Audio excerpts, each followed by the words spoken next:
Education is ever changing. As an educator, you have to constantly go through a variety of professional development just to keep up. Well, let's take another approach. Before you can consider changing resources, strategies, or even upgrading your classroom, there's a change you must undergo as an educator. I call it evolution of the educator. Why evolve, you ask? Well, just for clarity, let's look into the word evolve. It means to develop gradually. Drilling down a little further into the word develop, it means to grow, to expand, to bring to a more advanced and effective state. Well, this kind of change doesn't always happen in a professional development setting. It has to start on the inside of the educator and disperse outwards. In public education, changes occur almost every day. As an educator, you have two choices. Your first choice, although it's a huge undertaking, you can take a trip into the community and upgrade everyone who's living in poverty. After that, you can find homes for all those who are homeless. You can also feed all those who are hungry. Ladies and gents, this is just a small portion of what's included in changing the environment. However, your second choice, and more realistic choice I might add, you can evolve. Let's take the giraffe, for instance. Many years ago, giraffes had shorter necks. Well, due to competition for food and after further research, competition for females, giraffes grew longer necks. They evolved. This evolution placed them in a more advanced and effective state.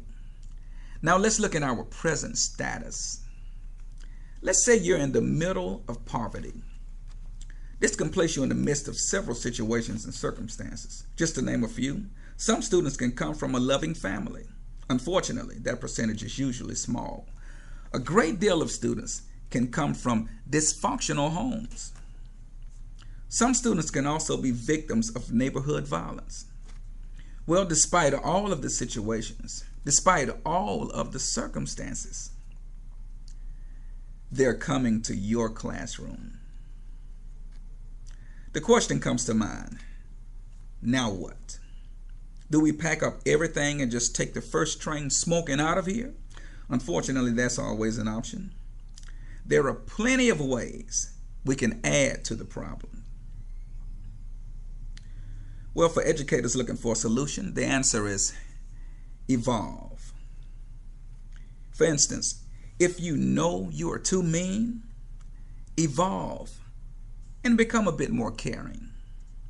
If you know you are easily frustrated, evolve and practice a little more patience. If you know you're a little too mild-mannered, evolve and become more firm. Remember, evolution has to first take place on the inside of the educator and disperse outwards. During this evolution process, you have to constantly remind yourself, it's not personal. Taking it too personal can cause you to make bad judgments that can trigger students into becoming disorderly, placing them in situations where they can be embarrassed, creating situations where the student is humiliated. These kinds of triggers can result in students snapping or losing control. Remember, it's not personal. Despite whatever comes your way, you are to educate no matter what.